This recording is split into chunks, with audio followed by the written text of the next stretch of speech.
Ladies and gentlemen, welcome inside the podcast studio for QBSN, the podcast, episode 7.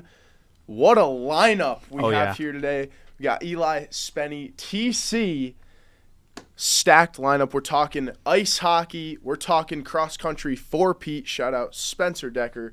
And then we're going to Rebound Rally. We're talking Quinnipiac men's basketball, Yale and Maine games. So let's start off breaking the ice.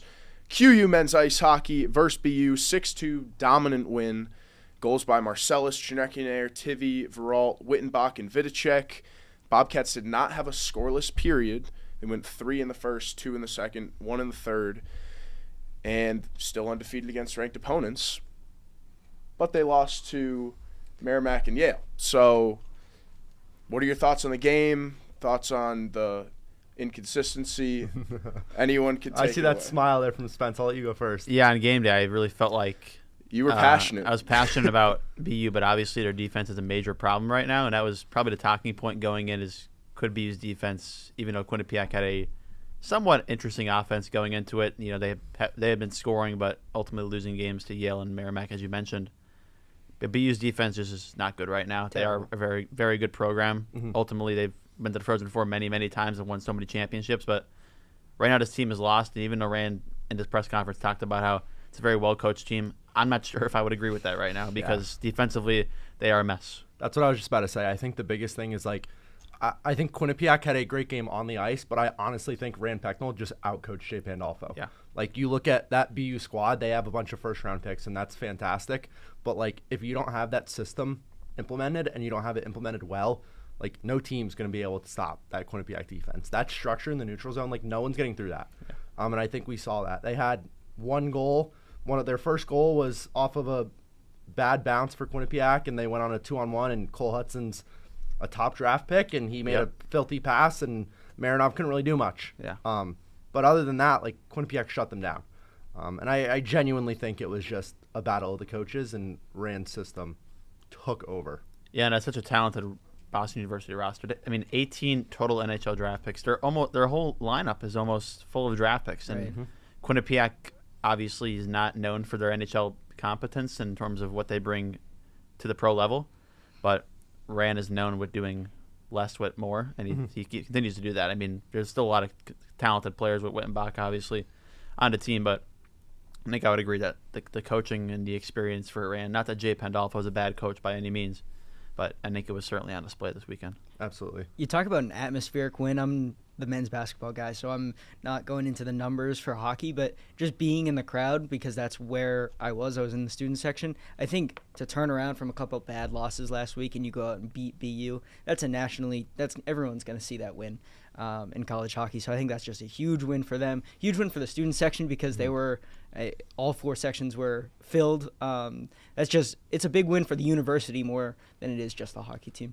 Absolutely, and I think one thing that it's going to be interesting to see how it goes. We've seen Quinnipiac play down to their opponents a lot, and then you go against, BC, BU, the big-name teams, and they are dominant. Even Maine, like, they had a fantastic weekend. I think now, especially since they're really into just the ECAC play and your filler non-conference games just to get games in, it's going to be very interesting to see where this team goes because they've proven that they can win against the big-time teams, but how do they show that they can win against anyone and, dominate on the ice? Yeah, something we talked about on Bobcat Game Day, too, is now they have a 5-game stretch where they're not really playing too many hard opponents. Clarkson might be their best opponent, who just suffered a loss to Dartmouth this weekend. So ECAC play is ramping up now, but you're playing a lot of less quality opponents, and 5-game stretch where you're going to be home for those games, most of them.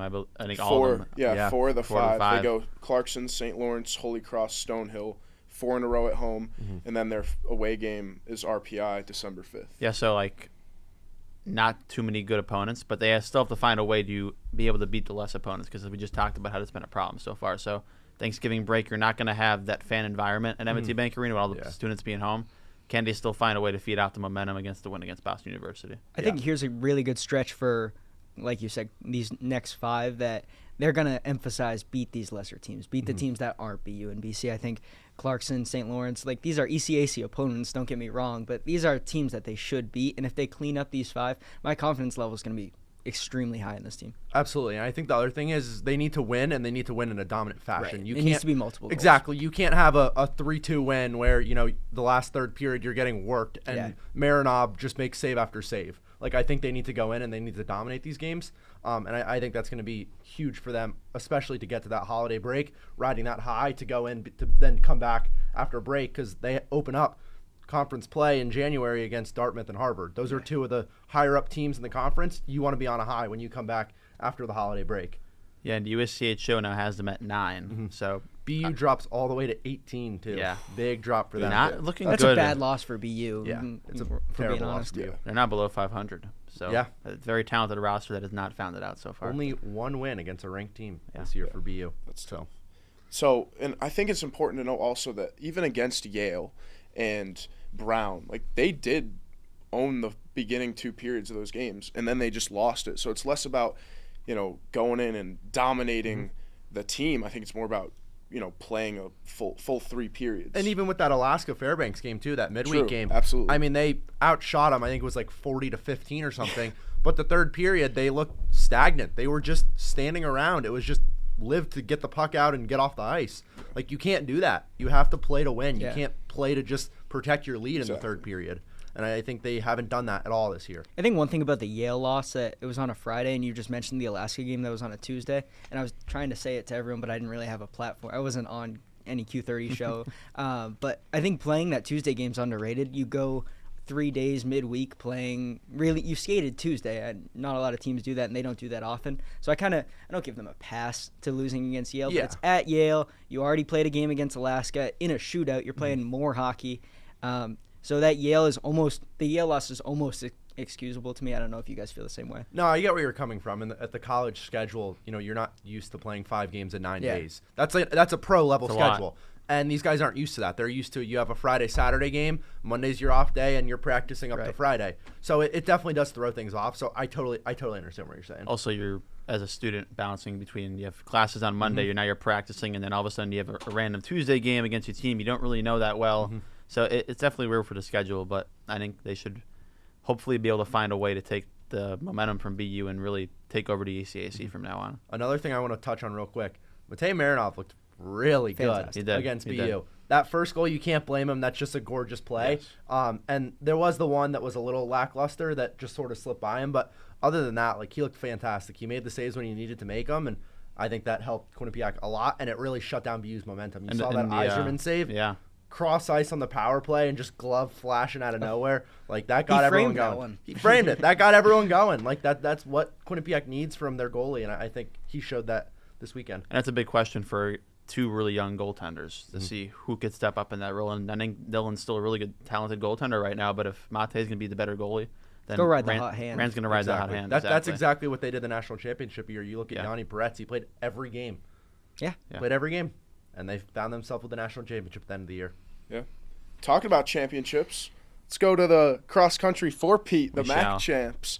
So, Spenny, you're the expert here. I just want you to walk us through the team these past 4 seasons and kind of their road to success. Yeah, I think it all starts out. I mean, let's look at the now. Going into the season, there was a lot of questions if Quinnipiac could really get that 4th MAC championship. They lost 3 out of 5 starters, and that's a lot for a cross country. You basically, how it works is you have your top runners. Everybody races, but only the top 5 are going to be the ones you're scoring. So, and that could fluctuate throughout the season. You could have a different 5th runner in your first race than your last race of the season. It doesn't really matter how it's scored. It's just that at the end of the day, whoever your top 5 is. And they found a way to replace that. The first year, Ashley Carrillo was your 5th runner this year. Zoe Merriman found a way to transfer to really take over the squad. And they built internally what a runner like Sierra Gray, who I really wanted to talk about. Last season wasn't person to talk about at the start of the season, wasn't making impact, and she gradually built her way up. And to see her take over the role that Alessandra Zafina had last year on this cross-country team was remarkable. To see her really, as Rachel St. Germain was kind of the person you would be talking about. And all of a sudden, Sierra Gray came out of nowhere.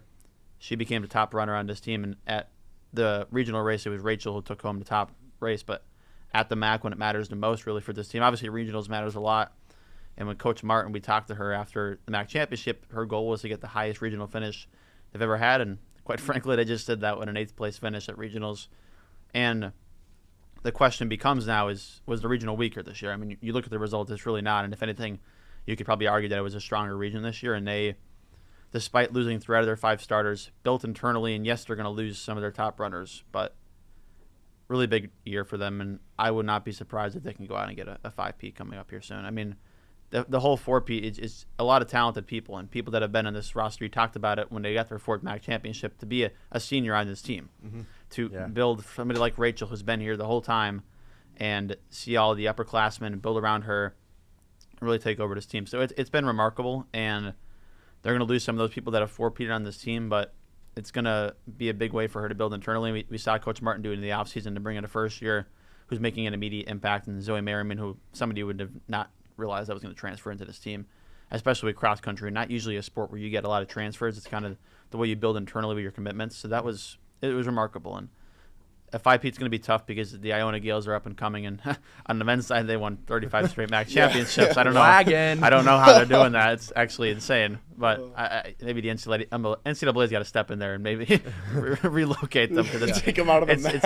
It's actually ridiculous. But yeah, it's crazy what they've been doing, and a 5P is going to be tough next year. I think it's probably going to be the toughest year they're going to face in Coach Martin's regime as coach. But if it's possible, they could very well do it. One thing I want to touch on, it's got to be a pretty cool experience to be a senior on this team. You have that 4P. You're leaving college with 4 rings on your finger.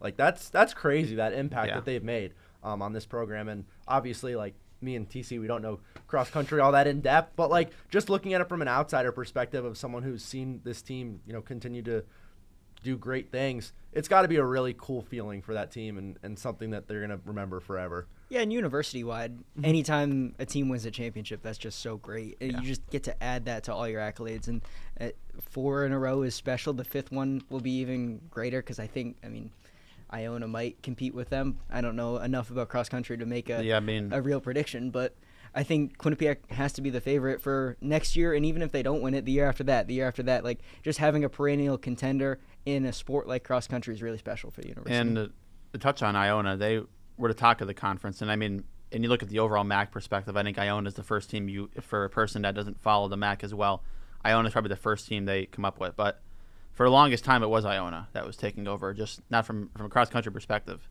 And Coach Martin has been here a while. She's put Quinnipiac on the map in cross-country. She talked about doing that in regional perspective. To see Quinnipiac as the 8th best team in the entire Northeast. I mean, you got 38 teams in the Northeast and a small conference in the MAC and you're top 10. It is remarkable what she's been able to do with the Quinnipiac program and to continue to just really just build it up. It's pretty fun to watch.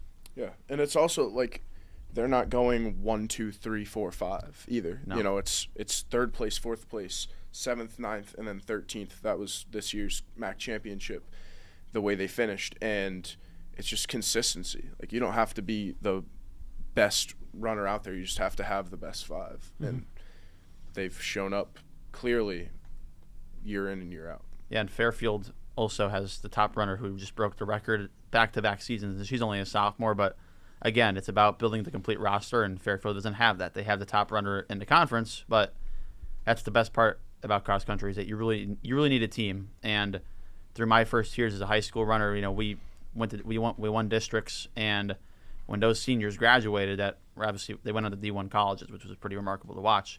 When they graduated, and it was just I and just a bunch of young group of guys, you didn't have that full team to compete, and finishing runner-up was terrible the year after. But it's what cross country is all about. You need a strong core 5, and if you don't have that, if you have 4 runners and your 5th runner can't be as good, then you just can't compete. So you need to have 5 true guys that can come in and race on a daily perspective. So that's what cross country is all about. All right. Well, that's a good transition. Speaking about you need 5 solid players, Quinnipiac men's basketball. Yeah. Kind of still searching for those 5 solid players, but they had Yale. They lost 60-97. Zimmerman had 16, Randall 12, Mari. Scary moment. Finished with 7 points. They kind of took him out of the game after that. We'll start with Yale. What are your thoughts? Yeah, it was bad, straight up. The first 15 minutes were encouraging, and I thought, I'll go first 10 minutes, really. But I thought they jumped out of a cannon. I thought they were really good. They were Amari, Jay-Z getting stops, getting in transition. Randall Big keeps dunks. running the floor. Yeah, I mean, they're all over the rim. But this team cannot shoot the ball. And when they start getting out-rebounded, it's over. Alatan was great for Yale. Nick Townsend's in his, 12th year of college basketball. So you can't really blame them for not being able to guard him because he just knows how to play college basketball. And James Jones is a great coach. He's one of the best coaches in all of the nation. So you kind of expect to lose to Yale, but man, a 40-point loss at home when you just had a great win at home in front of the fans. The fans were still pretty active, but by 15 minutes left in the second half, there was nobody there. So it's not a great loss, especially against Yale. You don't want to lose to Yale ever. I thought they rebounded well. We'll talk about Maine in a minute, but it was discouraging to watch that game, and the vibes afterwards it was grim. And I feel like, the 3-point struggles was kind of a struggle last year, too. Yeah, oh yeah. So, for Tom Pecourt to not be able to bring in 3-point shooters to actually, do that, I mean, Sim Jones has been really powerful this year, but, you weren't able. He's been turning the ball over a lot. Yeah. So and he doesn't shoot the ball. They didn't bring him in to shoot the ball. Lateef Patrick is really who they were going to bring in to shoot the ball. He's playing well at St. Francis, 15 points a game, and I think 4-4 with no turnovers.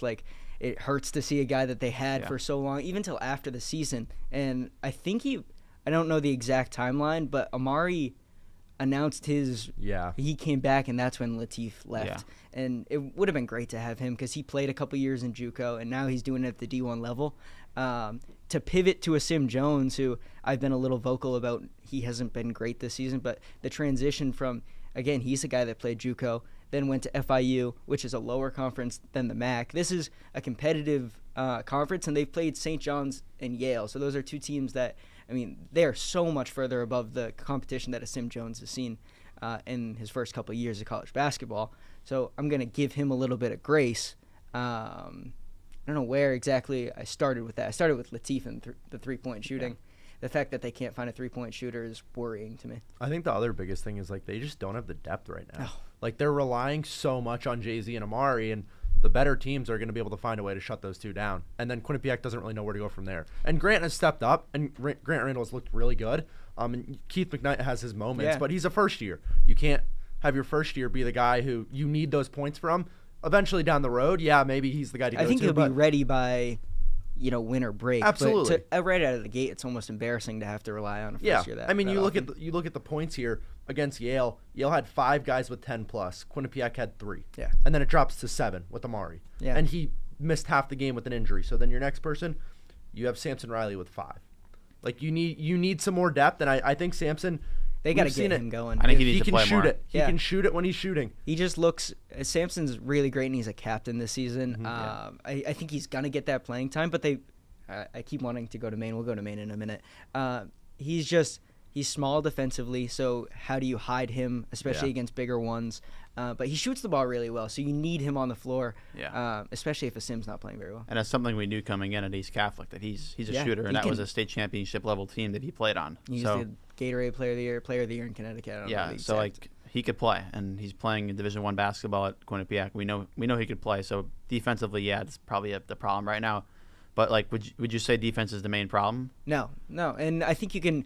Honestly, I talked about hiding him. You just have to play a bigger lineup. You go Samson at the 1, and then you play Jay-Z, who has really filled into his frame, and then Amari at the 3.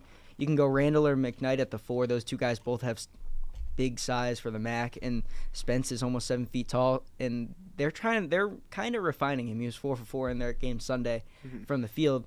If he's really playable, he has size. I don't think size is an issue, and if they can get the rotations on the right. If they're all on the same page, Samson's going to be an impact player. They just need to figure out the rotations defensively. Yeah. So let's go to Maine, right? We talked about their shooting struggles. Amari led with 17 points, 13 rebounds, but he was 6 for 15 from the field. Zimmerman, second in points with 10, but 2 from 11 for the field, and then 5 for 7 on free throws. Spencer Way, 8 points, 4 for 4 from the field, and then Grant Randall had 7. So that's just, you guys talked about it. It's not going away. No. I think it's actually just getting worse.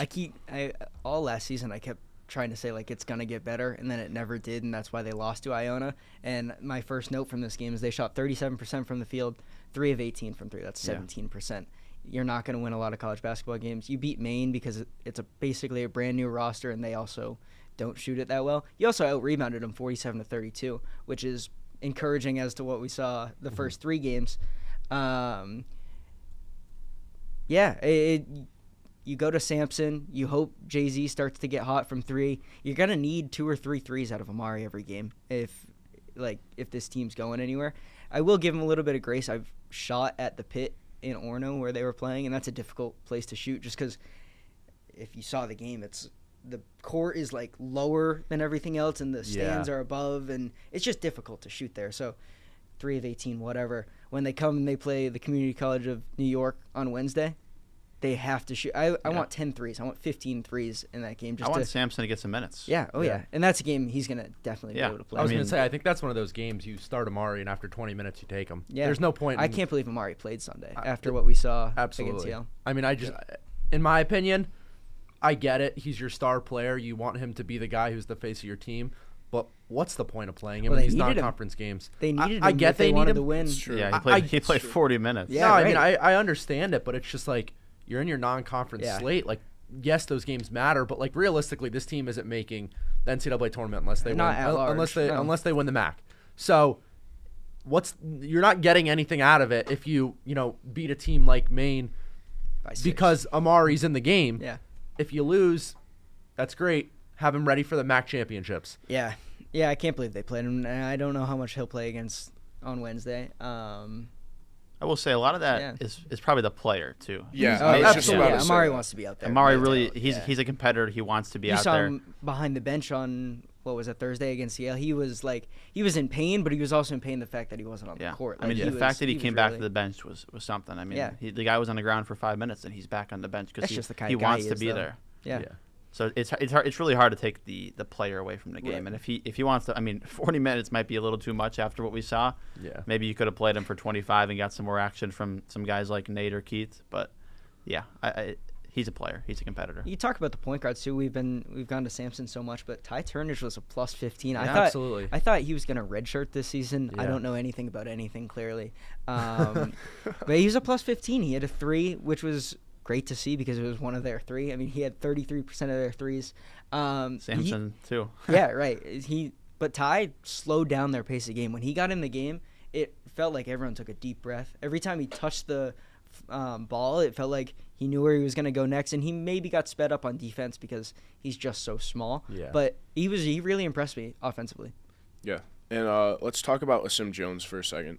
1 for 5. This is against Maine. 1 for 5. 2 points. What does his role need to be for them to win in the big games once they get into the MAC tournament or into the MAC playing conference games? What does his role need to be? Because you can beat Maine, who's 0-4 now, right? But he's struggled. It's not turning the ball over. He had a 1-to-1 assist to turnover ratio, 3 assists, 3 turnovers. He had 2 personal fouls, 1 for 5 from the field. He really wants to get going around the rim, but for a team that doesn't shoot the ball at all, every defense is going to pack the paint. You're seeing 3 bodies in the paint against Asim Jones, who loves to be at the rim, but when you see 4 arms, 6 arms by the rim, you can't kick out because nobody's going to hit the shot. What are you supposed to do if you're Asim Jones? The role for him is slow down the offense and get the ball to Jay-Z and get the ball to Amari, and then when lanes open up, get to the rim. But right now he's trying to get to the rim, and there's no space for him. Yeah, I think Asim really has to worry about being the floor general. I feel like on this team, they just have so many scorers, Quinnipiac. I mean, Jay-Z and Amari could take over the games themselves. They're going to both score 28 games. Yeah, so like for Asim, I really think he needs to work on. You mentioned how he's a good driver to the basket, and he could do that. But, like, dishing the ball out to the guys and letting them do the work for you. Right. I mean, he's probably no Savion Lewis when it comes to the assist-turnover ratio. But, like, he could look like Savion if he continues to trust those 2 guys because they're going to score and they're going to help him get those assists. Yeah, and I'd like to see him look more comfortable in the pick and roll. A lot of his turnovers have come from making the wrong decision out of the pick and roll. He doesn't have Paulo Tieno, who was the best roller in the MAC last year, and he was the best rebounder So when you don't have a guy that's as experienced as Paul, you're working with Spence, who played 7 games last season. Like, he's a freshman, basically. He's a redshirt freshman, literally. So that pick and roll needs to be ironed out a little bit. I think Pecora is going to get to that. But that's one of the first things that you need to see out of Jones is the way he facilitates the pick and roll. And also, I feel like in FIBA basketball, not a lot of pick and roll for Spence over there in Europe. So, like, it's new to him to be learning that stuff. And he's playing on the perimeter at all. A lot of it's post work because he's one of the tallest players when he's playing over in Europe to see that. So, it's a big transition for him. So, I feel like he needs to just work on dishing the ball out. And I feel like Spence could really do some work on some post work. I mean, he talked about it. He's 4 for 4. Yeah. He's a tall guy and maybe one of the tallest in the MAC, probably, I would say. So, he could definitely be an impact player. Yeah, when you look at their next 5, so we've talked about Wednesday versus CCNY, but they're going to get a couple power forward looks against Pitt and UCF, which I'm encouraged by. They're going to lose. I won't say they're going to lose, but don't take my advice. The spread won't be in their favor. Yeah, the spread's not in their favor. But those are 2 really high conference looks against teams that are going to play meaningful basketball towards the end of the season. And like I've talked about with St. John's and Yale, you want those high-level defenses because once you get into Stonehill and Iona, those 2 games after that, you'll be able to slow down a little bit. And if Sim Jones can slow down just a bit, he won't turn the ball over as much. That's the truth. Yeah, absolutely. Totally agree. I wanted to touch on the Pitt and UCF games, but you did, so that was awesome. So let's jump into field hockey, going to the NEC. Yeah. Spence, you can start it off because you know the real details, but I do have an opinion on it. Yeah, I feel like, the news with Francisco Scoy's announcing on Instagram that she'd be transferring was probably based on the NEC decision. It has to be because for what she's done for this program the last 2 years, almost breaking the program record for most points in a single season. And then from an athletic department perspective, you say, we're going to downgrade your competition this year. I feel like she was profiting off playing against teams like UConn and teams like Liberty because they're just such top teams in the nation. I mean, you look around, Liberty we were in the playoffs and they just lost to Syracuse, I believe, at the NCAAs. But it's a very talented Quinnipiac field hockey team this year. I really feel like if they stay in the Big East next year and Escoya stays, they might make the Big East tournament. I really feel that. I think they were so close this year. I would have guaranteed that they made that field just because of the way that they played against UConn towards the end of the season. The way they built was so impressive to see what they were doing last year when they were 2-16. Like they didn't have a chance in any of their games, and now they're winning games by multiple goals. It's a maybe great decision for athletics. Again, I'm not going to go into the details. You can go, but it's just disappointing as a guy that watched a lot of high quality field hockey. You're going to lose a little bit of that because they're in that lower conference. And the other thing, real quick, you talked about the fact that they were winning those games, and the games that they lost were so close. One-goal games. That Liberty game was they lost 2-0. Yeah. The year before it was 9-0. Exactly. Granted, it was at Liberty, but still, it doesn't matter. Big difference. And that UConn game, they had them going into the fourth quarter. That's a close game against 2 teams that are top 15 in field hockey. That's a 45-minute game. They win that game. Yeah. So it was crazy. But from an athletic department perspective, I would say maybe they're making the right decision because we talked about it with cross country. What Quinnipiac cares about a lot is getting their name out there. They want Quinnipiac to be on the map, and that's what Coach Martin talked about as well. So from an NEC perspective now, you're going to play less competition. Fairfield's a very good team, however, so that's going to be a good battle to see the Fairfield-Quinnipiac rivalry happen now in field hockey. But again, Quinnipiac's now going to have a much easier chance to put their name out there in a championship perspective. If they win the NEC Field Hockey Championship, they're going to be at NCAA's. Quinnipiac's name on that bracket. That's what they want to see. So in a Big East perspective, Quinnipiac's not going to get an at-large bid. They're not going to win the Big East tournament because, frankly, Liberty is just too much of a powerhouse. So from an athletics perspective, it probably is the right move. But I really did see a lot of growth in this program, especially with Escoya's having 2 more years on her belt to possibly build. And I mean, if she's here next player year, of the year in the Big East this season. I don't know where she's going to end up, but wherever she does, she's going to score. Any guesses on where she's going to end up? I'm saying UConn. Yeah, like the way. Wouldn't be surprised. The way she played against UConn was right in front of the coaches. They scouted her right there. Like they don't even have to go watch any film. They can just say, "Yeah, she was great." I mean, one of the best players in the Big East. Yeah, all season. And as a rookie, she was on all Big East teams. Like, it really does hurt to lose her as a program because the entire season she played midfield. she had her stick on the ball every time they possessed it. Like, she was their point guard and also their finisher. Like, she did everything for Quinnipiac. So the way they pivot, we'll see.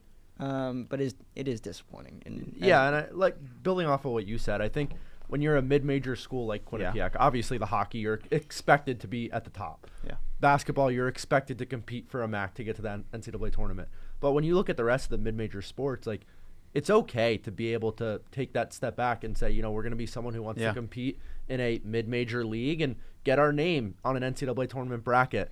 That just gets them a little bit more of a lens from other people to be able to see what Quinnipiac really is. So as much as it does stink, especially losing Escoyas, like, I understand where they're coming from, because eventually you have to look at, what's going to be best for the school versus what's best for the program. It definitely cuts costs a little bit too. Absolutely. I'm sure with the travel costs too. And as a student athlete, it might be more enticing. Like, we're not going to Liberty every year. We're not going to all these further schools. So maybe from a recruiting perspective, these other players have a better chance. But it's just in the NEC, you don't get as much talent as you would in the Big East.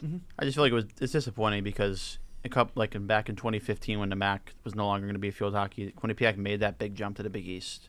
And ultimately they had really good seasons back in 2013, and after the MAC disbanded, you go to the Big East. Probably doesn't work out when you look at the overall perspective, and now they go back to the NEC, and they basically go back to where they started after a lot of progress. So I think I don't know. Bypassed as well. Like, they were building towards something in the Big East. I think they were 2 years away, really, from really competing, being a top 3 team in the Big East. And I think they just bypassed it a little bit. They went to the NEC. They're a top 3 team immediately. So just that progress was skipped a little bit. I mean, the last team in the Big East tournament, the Villanova Wildcats, was a team that Quinnipiac played at home and looked so much better then. So, it's shocking. It was really a shocking I couldn't move. believe it. I was really surprised by it just because of how good they were this year. Like, how much they built from last year to this year. Last year they were awful. Terrible. There's no other way to say it. They had 2 wins. They couldn't get anything going. Their one win in Big East play was against Georgetown, I believe. Yeah. Or actually, they went. Did they win in Big East play? I think they might have. No, they lost to Georgetown. Yeah, they were up against defeated Georgetown in Big East play, and they almost find a way to go from defeated to in the tournament. So, shocking change, but maybe for the better. Quick question I just want to ask you guys, as the beat reporters for field hockey, how huge of a loss is it to lose Christina Torres? Like, what's next for the goaltending position for them? Yeah, I feel like Audrey Everett's right now the backup, but I feel like just with the way they got Christina Torres internationally, I'm sure they're going to be on the lookout this offseason to bring in somebody. And they've recruited internationally so yes. well. Like, I'm confident they're going overseas to get somebody else to at least compete with Everett.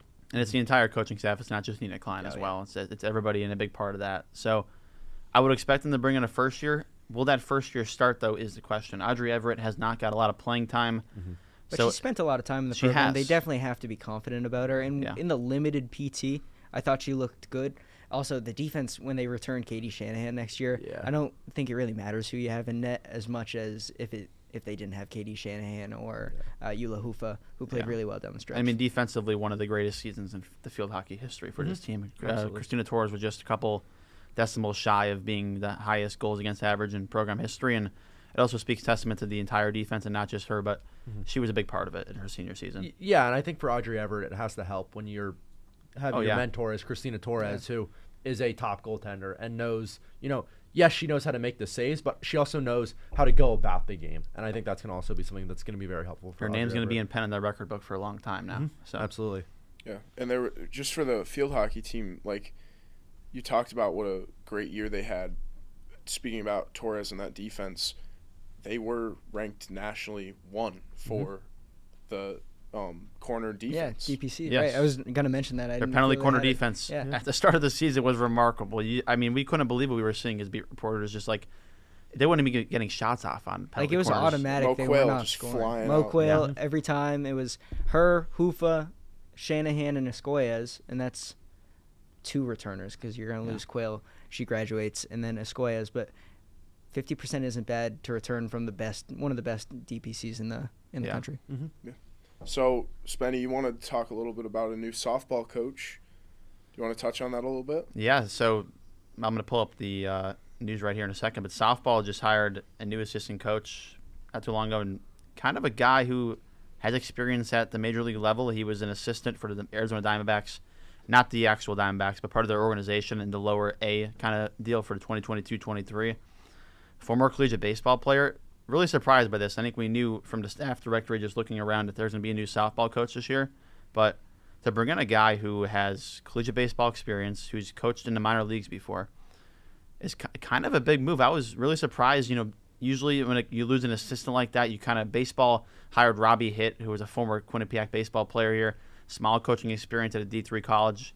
Softball is going to bring in a guy who has his own hitting business in Arizona the last 3 years, coached for the Diamondbacks organization for a couple of years, and as a student athlete, he was second team all conference when he was at Rowan College. So he's a hitter. He knows how to hit, and the softball team probably could use somebody like him going into the season. Mm-hmm. Sports director. Yeah, I mean, I think it's going to be huge. This Quinnipiac team last year found themselves in the MAC tournament, and they were the number 7 seed and didn't go their way early on in the tournament. But you saw a lot of progress in this team because the year prior to last year, so my freshman year, they struggled, and it was a very happy day if they got a win. It wasn't really expected. So I think it's going to be good for this team, bringing him in. Obviously, anyone who has that major league experience is going to be huge for them. So I think it'll be interesting to see what he can do. There's been a lot of shocking news with any team going to NEC, and I feel like this is crazy. They bring in a guy like this. I mean, maybe he's looking for coaching experience, but you probably, after spending time in the Diamondbacks organization, you probably don't think of mid-major college softball as your next head coaching experience. But that's where he is, and I feel like he's going to bring that leadership perspective. Hillary Smith's a great coach, and her to actually get this assistant to bring into this department, I think it's huge. I'm really surprised by the move, but ultimately I think it's going to work out great.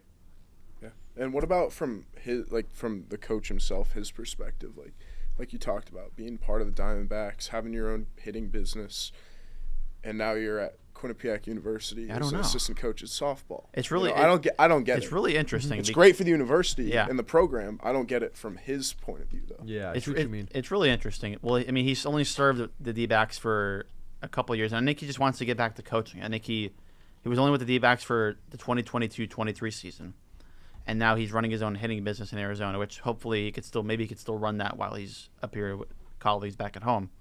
And maybe that's why he decided to do something like that. If he's still going to be able to run his home business, even though he's up in Connecticut, by also being back as a coach, coaching's fun, and it's a stressful environment for all coaches, no matter what sport you're in. Yeah. But he's going to be an assistant. It's not going to be fully in the mix as the head coach. He's going to be able to help out the staff. And for him, spends time in a small area to possibly try and build up your resume. If you, from a coach, you spend time at the D-backs, they didn't want you anymore. Now you go work in collegiate softball, work your way back up to where you were. So maybe that's the path that he wants to be on. And I think it's interesting that he's brought into this university. Yeah, that's a great point. Well, I think we've touched on everything today. That was an awesome episode. I thank each and every one of you guys for coming on. That was a blast. Great boost for the new podcast. And that's going to do it. So thanks for tuning in to episode 7, everybody. Have an amazing week. Indoor track, December 6th. Yes.